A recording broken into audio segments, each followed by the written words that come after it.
So without further ado, what we have done here at the East Texas Food Bank, we've reached out to some of our pantry partners who are closer to large population areas and who serve a high number of clients. And so if there's any place where someone who has COVID will likely come through, it'll be these locations. And this is how they handle serving their communities. I'm going to ask each of them to talk about how they started when COVID first became a problem in East Texas, how they handled lockdowns whenever their area was in a lockdown, how did they serve, if they serve, and finally, what their current operations are. And the purpose of this is for those of y'all that are trying to decide best steps, best practices, this is letting you know what your fellow partners are doing. This way, it's not us dictating anything. I love the idea of crowdsourcing best practices. So without further ado, I'm going to pass the mic over to Grace Nakamura. Please tell me I'm saying your last name right. I've only had 2 cups of coffee. You did very well with that. All right. So Grace, take it away, please. Hi, I'm Grace, as Charles said. I'm with Faith in Action Outreach in Malakoff, which is halfway between Athens and Corsicana, Texas. We do our food distribution on Thursdays from 9 to 11 and 4 to 6 p.m. We're a healthy client program, client choice, so they get to come in and choose. March 13th, we did make the decision to close down. There was a lot of challenges that we had to meet. One is we received our food the same day we were going to build boxes, so we needed to be sure that we had enough volunteers because our day would start at 8 a.m. and go until 8 p.m. So that was kind of a hard thing to deal with, getting enough volunteers to help do all this. We also, in our distribution, if they are a small family, they get 1 box. A larger family can get 2 boxes. So we had to make a decision to make all the boxes the same. So what we did, like on a small family, they get 9 cans of food or 6 cans of food. A large family gets 12. So we made a compromise and did 9 cans of food for every family in each box. We tried very hard to make all of the boxes the same. We were also able to give 10 pounds of meat to everybody each week. Another thing that we really had a hard time with was shelter, because not only did we have to shelter our volunteers from the sun, heat, cold, we also had to think about the refrigerated foods and the frozen foods and how to keep them frozen and nothing thaw out, which meant we were only take out a little bit of food and then have to run in and refill our carts and bring it back out. Another thing we had was our parking lot is very small. And we were doing anywhere from 80 to 100 clients in a session. And we couldn't be on the freeway. So we had to make sure we were able to get people in and out very quickly. And we were also sharing our parking lot with other businesses. One thing, we never closed throughout the COVID distribution. And I think October of last year, we did have a COVID outbreak where we did have to quarantine, but we did call on the fire department, local churches, and some of the school organizations, and they came in and handled the distribution for us. During the snow, we were open. We had 2 people show up. We probably had 15 clients come in, 9 of which were from a fire at an apartment complex that happened that weekend. So we were able to get them food and clothing to help them out. We reopened June 3rd. We were so happy. We so wanted to see our clients and we were tired. One of the main things we had to think about was sanitation. We have set up sanitation stations. Each cart before each use and after each use is sanitized. We have one person who is handling that. They do the sanitation of the desks, the chairs, doorknobs, the carts. Our Volunteers also in between clients will sanitize their hands. I also had to figure out how to get our clients in and out of the building in a 10 to 15 minute span. And our clients like to talk, so that's kind of hard sometimes when they're wanting to talk. And how to social distance in a small area. So we had to kind of do some rearranging in our lobby area. And as far as our numbers, during January 21 through December of 21, we did an 8% increase from our 2019 figures. But our figures for this year were down. I lost my notes. We're 46% less than what we were last year. And a lot of that is due to the programs that the younger people are receiving. Right now, the majority of our clients that we're seeing come in are age 35 and up. The younger people who have small children in school, they're receiving a lot of programs through the food stamps, through the PEBT program where they receive $1,200 per child. They're also receiving the earned income credit. So the younger people are not having as big a need as our older people that are still coming in. Thank you. Thank you, Grace. So, Roger, would you mind answering the same questions that I posed earlier? And if anybody has any questions, hand raised, drop it in the chat. We'll be more than happy to address any concerns that you have or any questions. Okay, I'm going to give you a little bit of background about our pantry. A lot of you don't know who we are, and then I'm going to go into the COVID stuff, and then I'll have just kind of some general comments.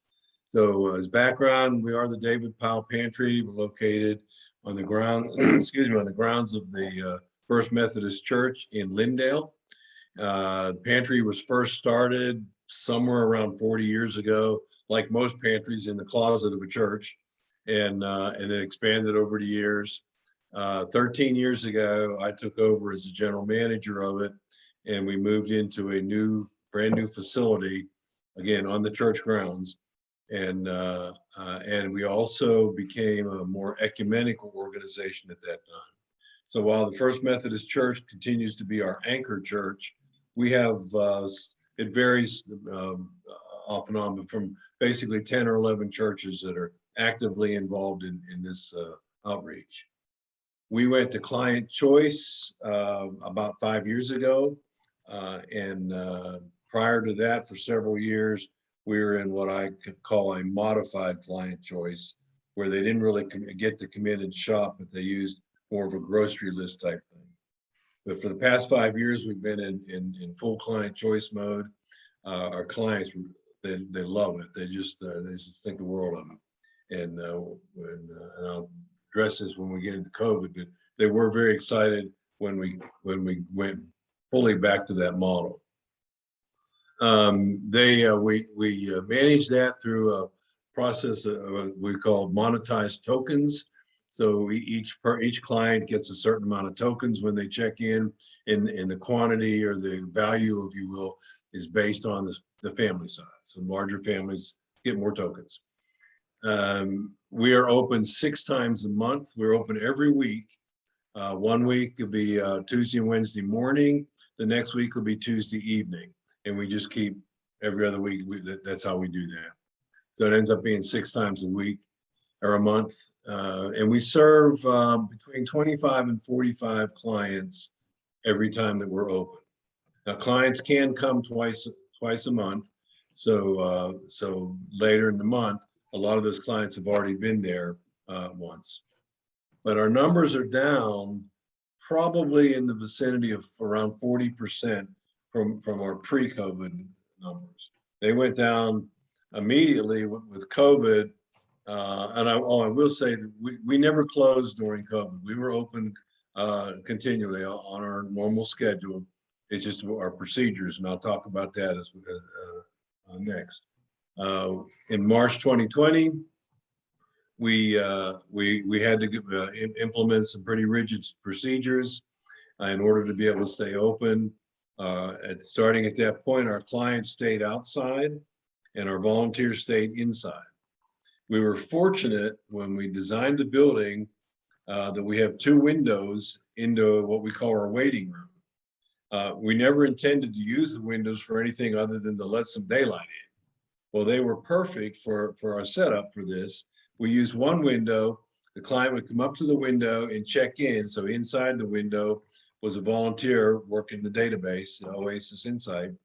And she would check in the client and give the client a clipboard with an order form on it. They would then go back to their car, or if it was warm enough, sit on the outside on the porch, and they would fill in their clipboard, indicating what items they wanted. Again, it was an order form, so it wasn't free form. They would say, "Oh yeah, I want 3 cans of green beans, and I want this, I want that," and then they would put it in a bin at the second window. We'd have a person there gather those clipboards up, and they go through and reconcile the sheet. Many of the clients had a lot of trouble adding up the numbers, quantifying. Okay, 3 cans of green beans at 1 point apiece, that's 3 points. They were just having difficulty with a lot of that. So it took a lot of reconciling to get the sheet where it added up to the right number of points. But so we had somebody that's what that person did. Then the form went to the volunteers who were in the distribution room, and each volunteer would take a sheet, and then they would go through the distribution room. And the distribution room was set up, well, I should say the sheet was set up in order of the distribution room. So they could just go through in a clockwise fashion and pick the items and put them on a cart. That cart would then come outside, it would be bagged up, I should say, and they'd come outside with that to a table, put the bags on the table. I was on the other side of the table. Let's say I was on the client side of the table. And so I would then take the bags and put them on an outside shopping cart, like you would see at Brookshire's, the big kind of wire carts. And then the client would take it down, bring the cart back. I would sanitize the cart, and inside, my volunteers were sanitizing the inside carts that were being used. And so that's basically how that process worked. Get back to where I went on my notes. We did continue to use Oasis Insight the entire time, and we've always used it where we check them in at the time. I know some pantries will gather the information on paper and then update Oasis Insight later on. We decided early on, back in I guess 2012, whenever we went to Oasis Insight, that we wanted to do it live, have the data live, and that's worked out very well for us. So we continue to use it and not use the COVID short form. Let's see, talked about the sanitizing. Oh, we also used masks inside and outside throughout that process. We did that process for, I'm going to say 6 or 7 months until sometime in the fall of last year. And at that point, we started allowing the clients back in. We gave them the choice. They could come in and shop, or they could fill out the form. And so we had probably maybe 20% of the people wanted to continue to use the form, and then but the others wanted to come in and get their own items. So in approximately a year ago, we went back to letting them come in. Again, we required masks, and we limited the number of clients in the waiting room to 10. We used to basically make the waiting room wide open, so if it was cold outside or particularly hot outside, we could just stuff them in the room pre-COVID. So since then, we have a maximum number of 10 in the room, and I think we will probably continue that, because they can always go sit in their car if they want to, if it's cold out or too hot out, and they can wait there until their number gets closer. And it just seems to work better having only 10 people in the waiting room at a time. So we have kind of eased off on the restrictions as times progressed. We are fully back in our pre-COVID process, other than the number of people in the waiting room. We don't require masks at this point, but we do encourage it. If people want to wear a mask, we make sure that they feel comfortable doing that. We don't want somebody feeling, well, oh gee, nobody's wearing a mask, I better not. So we're very sensitive to that.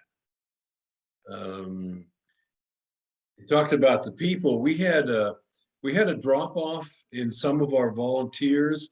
Like most pantries, we're staffed predominantly by seniors, and there was a big scare for the seniors back, a year and a half ago, because they seem to be the ones getting the worst and the ones dying the most from it. And so everybody, obviously was cautious about that.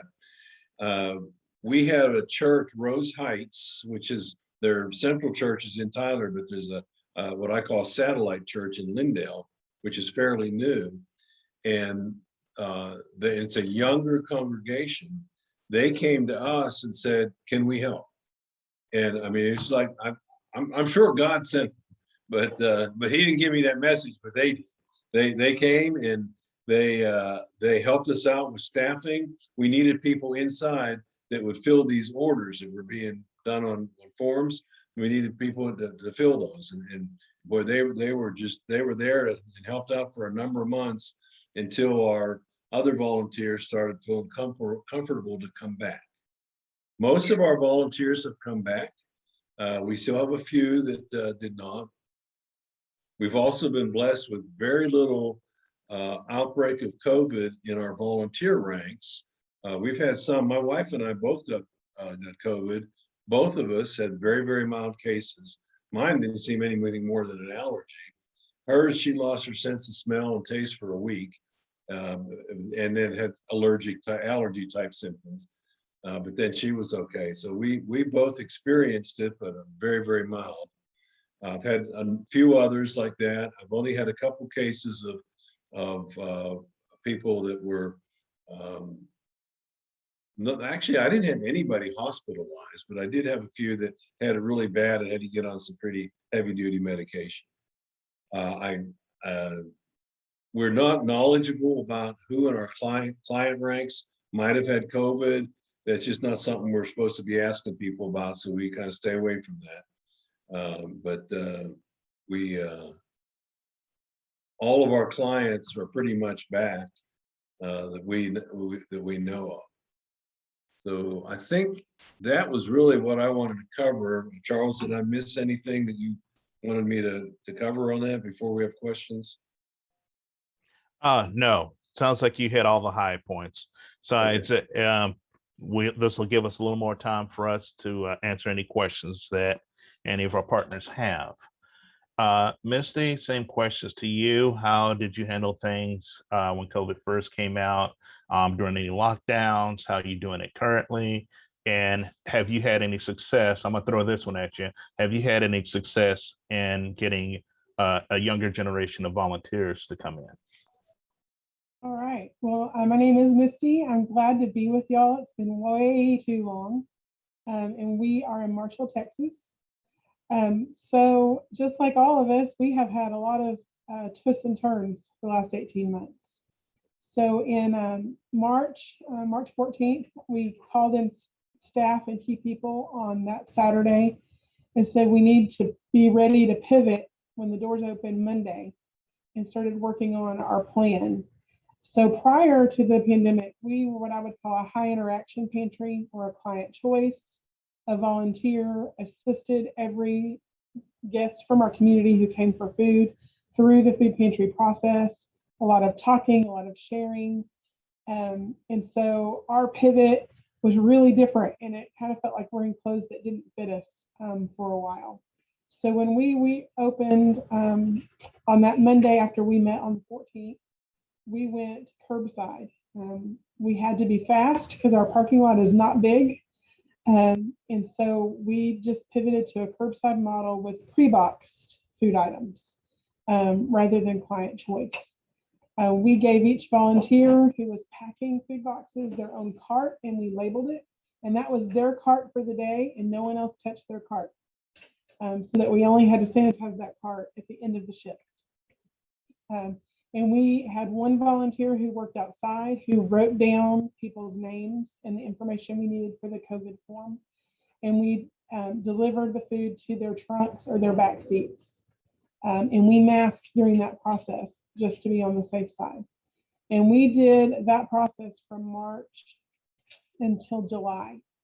In July, our numbers were still high with COVID in our community, but we knew the weather was going to get really hot. And then our guests have trouble keeping their cars operating air for that long. Their vehicles are not usually in that good of condition to sit in the parking lot for any length of time with air running. And we knew our volunteers were going to be overheated. So we pulled operations back into the building. We cleared the lobby of all of the previous chairs that had been there. We could seat probably 50 at a time, and very often did. And we set up tables, six foot long tables, 6 feet apart, and started placing a guest at each end of the table, allowing 6 in at a time, plus a paperwork volunteer and a computer volunteer in our front of house in our lobby, and did pre-boxed food for that month. In that month, we started talking about, is there any way we can add back in the paperwork? And is there any way we can add back in client choice? Because it became very clear that we were going to be living with COVID for a while. So we wanted to go back to our value of adding dignity by giving choice and trying to figure that out. And we had one person or one agency who gives us a grant who would not waive paperwork requirements. So, and it's a pretty big grant. So we had to figure out how to get back to doing paperwork. So during July, we figured out what that would look like. And we continued bringing 6 guests in at a time, and we let them order on an order form so they would get back their dignity of choice. 35 items, which previously, before COVID, when they shopped based on family size, and depending on their family size, they got between 25 and 40 items. So we met in the middle at 35, trying not to make it too burdensome to change that process. And to make that work, we cleaned the cart, the table, the pin in between each person, so that everything was fresh and clean for each person who came in. And during this time, we were still requiring masks. So we were rolling with that. As has been expressed by others, our numbers did go down. We were very high in March and almost normal in April. And then as time went on, with all the other benefits folks are receiving, we're seeing between 500 and 600 families a month instead of the 800, 850 that we were used to. We know that one day that is going to swing back up as benefits start to disappear. And so we're trying to keep that in mind in our planning. So we kept going with our order forms, and we're still doing it that way. So people are still coming in, filling out their order form, still cleaning in the table, the pen, and the chair in between each person. We did a little remodeling to allow for social distancing, and we had a wall removed last spring that created a foyer area. But because it created a foyer area, it was very tight. So 2 people couldn't pass without being just right next to each other. So we took that wall out, which allowed us to add an extra table. So now we're serving 8 people at a time. And when people come and go, they can have some distance between themselves now instead of being in that narrow kind of hallway space. In the spring, in May, we did change our masking policy because it had become a thing where it was now a conversation. Are you wearing your mask? Are you vaccinated? And it just started leading, there were all these questions. And so we felt like to avoid the questions and possible offense, that it was best to go to encouraging but not requiring, and a no questions asked policy on these things. At the same time, encouraging people, if you don't feel well, please stay in your car. We will come out to you. Now we have order ahead, so that's an alternative to having to sit in your car and wait for us. But it has been working for us. As far as our volunteers go, we only had 3 volunteers who did not return, that did not stick with us through the beginning of COVID. One was not a COVID concern. She missed the client interaction and said, you call me when they come back in the building and I'll be there. And she did. She is back in her spot. And then we had 2 with spouses that were very immunocompromised, and they isolated from everything, and they have come back at this point. So we're very grateful for that. But a benefit of kids doing virtual learning is that our students who before had only volunteered on Monday night or on our Saturday opening were now coming on Tuesday, Wednesday, and Thursday during the day. And they were excited to come, and they were a little stir crazy. So their parents came with them, and they volunteered, and we were able to help people feel confident coming, because we were just fortunate that our building is divided into 3 HVAC areas. So we could have teams in separate areas kept small where they knew they were getting air that had not been where other people were. So we had a volunteer station in our lobby right side, our volunteers helping with paperwork on our lobby left side, our warehouse volunteers back in their own area, and the only people that were really going through were people taking groceries out. So we were grateful to have those folks. The only real significant volunteer difference is our pantry has traditionally for 30 years been ran by local churches. So a church team comes each week to serve. And we had worked very hard the 2 years prior to COVID integrating people who receive our services into volunteering. And we felt like with COVID, we needed to go back to keeping that team just the church team, because they were the group that was working in the closest quarters. And they were already together. They were already with their Sunday school class or with their choir. And so that's the only real significant difference that we changed, is we went back to keeping that just the people that were already together and not introducing new people into their space. But we are starting to ease up on that now. And we're considering going back to client choice, where they go back and do their own shopping in January of 2022. We're going to see how the numbers look and take that a little bit by a little bit. And I think Grace mentioned during the snow, we did close during the snow and ice, but we have little libraries all throughout our town that we sponsor. And we did convert them before the snow to food and warming stations. So we put hot hands, blankets, pop top food, can openers, and donated coats and all of those, so that they were where people could walk to them. Even if they couldn't get out on the ice, they could get to them to get some food to get them through. So that was another pivot for this last year. So lots of different things. Darlene, did I miss anything? I'm trying to think. Oh, the influx this summer for the National Honor Junior, the Junior National Honor Society. We did have for volunteers, our National Junior Honor Society plugged in with us this summer, and we had junior high students every day that we were open. And I'll tell you, it's such an honor to get to have those students, because you get to shape how they feel about volunteerism. You get to connect them with your goal and your passion and why you do what they do. You do what you do, but also they don't care what they do. They will vacuum, they will pack a box, they will clean a shelf. And so if your local school district is a great resource to tag in some of those younger volunteers. And our colleges, Marshall's unique, we have 4 colleges in our town. They, of course, did not volunteer last year, but they have come back this year. And so we are excited to have them back with us. Many of them are required to volunteer for their scholarships. And so we hope they love it when they come, but we're glad they have to come.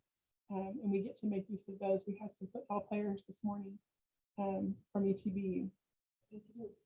Some of those junior high kids are still coming at Monday night. Yeah, a lot of our junior high kids are still coming. They show up on Monday night and Saturday and just want to help. And so that's been exciting. that's what I've got. Yes, Roger, look like you got your hand up. Yes, I want to echo what Missy just said, about the youth. I didn't even mention this, but we've used the youth for years. Same thing, Honor Society, Key Club, different organizations at the schools that require a certain amount of service hours. We're a place for them to be able to do that service. We also have youth groups involved, and they mostly they're doing behind the scenes stuff. We'll get a pallet load of dry goods in from the food bank, and we'll just park it, and then later that day, after school's out, my coordinator that coordinates the youth will have a team of people come in, and they clear that out in no time at all. So yeah, that's a great resource, is to use the kids. The TJ Promise program is another place where they need to get service hours, and so that's yeah, like Misty said, if you're not already using that, well, you need to go after that resource. Thank you, Roger. Also, FYI, you may want to go ahead and lower your hand. Thank you. All right, so let's open it up to everybody else. Has anybody got any questions? Yes. Want to ask. This is Dave Fenter with St. Mary Magdalene in Flint. I guess our experience is a little different than what some of the others had. We had our highest year during COVID with the number of clients coming through, and we're still maintaining that through this summer. Once again, the numbers are back up with us. We, as many of the others did, went to a drive-through model with COVID, and we were considering going to client choice, but we haven't done that yet with the current situation. So I guess my question is regarding client choice. We're not probably going to be comfortable having them come in individually and shop. So is a shopping list a viable way of trying to organize that? Does that streamline the process of getting the carts out the door, I guess is my question. If you move to a client choice model, having a shopping list that the client pre-fills in, and then we fill it up and bring it out to them. That is what we're doing, our shopping list. They fill it out and it's in order of our shelves. So when the shopper goes through, they can just check down right in order and make the rounds and fill it. It's worked really well for us. Even when we've had to do it curbside, it has been an efficient way for us to get that done. Okay. I would say that worked well for us also in Lindale. It's actually faster that way, because when they come in, they want to look more at specific items, and it's kind of like when you go to the store and you're browsing around. It takes you longer than if you just fill out an order. Yeah, so far we had been only doing pre-filled bags, so there was no choice at all. Everyone got this. In our current model, everybody gets the same amount of everything pre-filled. And so we know that for a lot of people, they would rather have some selection on items they're not really going to use.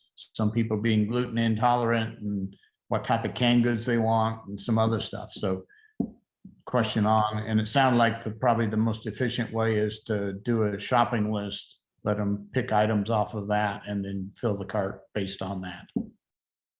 Something that we did, it was such a difference for our folks not to get to pick anymore for that short period of time where we pre-bagged, that we encourage them, we don't really care what you do with it once you get it. If your friend came with you and you hate peaches and they love them, trade. Like, you guys work it out. We just want you to have what you're going to eat. And I think they needed to hear us say that so they didn't feel kind of awkward doing that in the parking lot. But many of them did just work that out amongst themselves. Hey, this is Vicky. I'm going to mute. Go ahead, Vicky. Hey there. I was just going to add on the whole volunteer thing. We have the same challenge. First off, we live in Toole, Texas. We're on the wrong side of the lake. And I say it's the wrong side because it's not well populated. It's not a lot of stuff going on. But what we did when I first joined the Pantry is I joined the Chamber of Commerce and the Rotary Club. And while we have 4 churches that support us, the ages of our volunteers are very definitely above a lot. They're that age, I should say.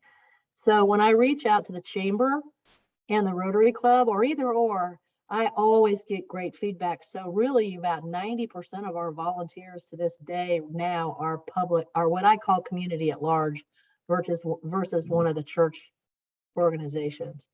Now the church organizations shift months, Monday or January is one church and then the next church and the next church, and they kind of lead the pack. But if they're short on volunteers, I reach out. And those 2 relationships with the Chamber and the Rotary have benefited us as well, because we have a voice in front of those folks. We can tell them about the Pantry, and we've earned lots of donations and gotten a lot of volunteers from that effort. So I just thought I'd throw that in there and get out of your way. So something we do with volunteers, and we've even really managed to do it during COVID, is when we invite them to come, we go, today you're trying us on for size. We're going to show you every job that's available. We're going to let you try the ones you want to try. And if at the end of the day, it's not for you, we have other nonprofits in our town. We'll give you a list because they need help too. And we try to make it super no pressure. Yeah. By just kind of releasing them from that, because I think sometimes people are hesitant to come because they don't want to feel like they made that you think they made a commitment that they didn't make. So we just kind of release the pressure at the beginning, so that they can come and just relax into it, because it isn't for everybody. And so just letting them know that up front makes a difference.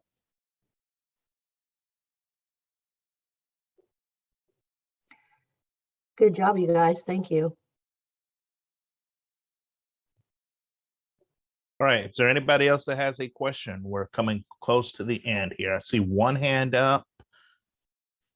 Hi, Charles. It's Becky from Community Care. During COVID, it was hiring. Hi. It's been a struggle, but we've done pre-packed boxes. And what we do is we've partnered with the college, and we have the volleyball girls come during the week, and they will pre-pack our boxes. And then when we have distribution, which is still drive-through, and it'll be drive-through for the rest of the year, we still let clients choose, is because like when we get like juice and things like that, we'll leave them on the pallets and we pull our pallets out. And so they can choose whatever they want but it's still drive-through. And volunteers has also been an issue. But again, the college has been really good to send athletes to help us. So the community college has been our lifesaver through COVID, that's for sure. All right, thank you. Anybody else?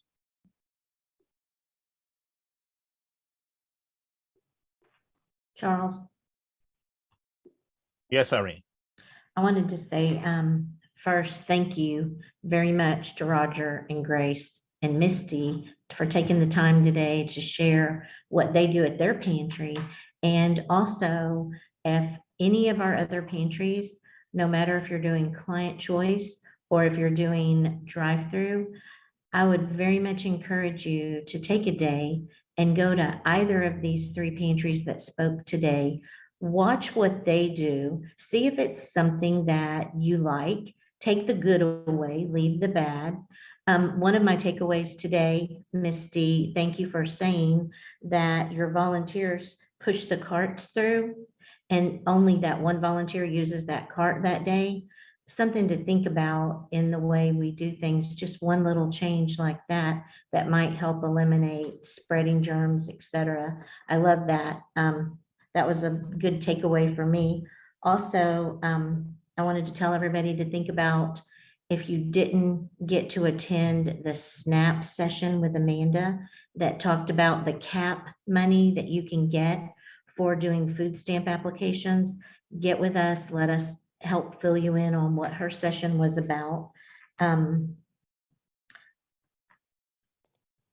And also, like Roger and Misty and Grace said, and Becky, they take a definite volunteers from the community college as well as the colleges near them and the elementaries, the middle schools. It's not too soon to teach the children how to come and help and give back so they can go home and ask their parents questions and talk about it. I was so excited to see all your faces today. I feel like it's been years since we've got to get out and monitor. This was our first year, and from January till now, I have the same questions when I go monitor at every pantry. Our numbers are down. Is something wrong? Are they going to come back? And, you know, my answer has been in January, they all got their income tax. And since then, they've all been given stimulus money. And it just kind of goes to show you people aren't taking advantage. While they have extra money, they're not coming to the food pantry to get food.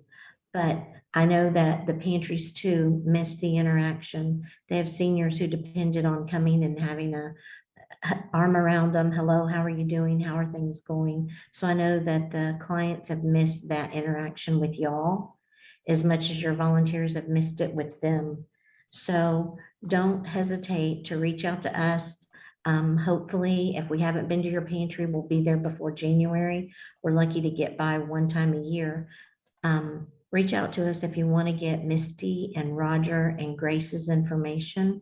We can tell you the days and hours that they're open. Possibly you could go by and see if there's anything you can take away from their pantry and bring to yours. All right, and we've come to the end of our time here. If anybody comes up with any questions afterwards, please reach out to agency services. If you have a question for any of the panelists that were here today, we'll be more than happy to get you the contact information. I am a huge advocate of partners communicating together and crowdsourcing answers. So I want to thank everybody for being here today. Yeah, take care, stay safe, and have a wonderful weekend.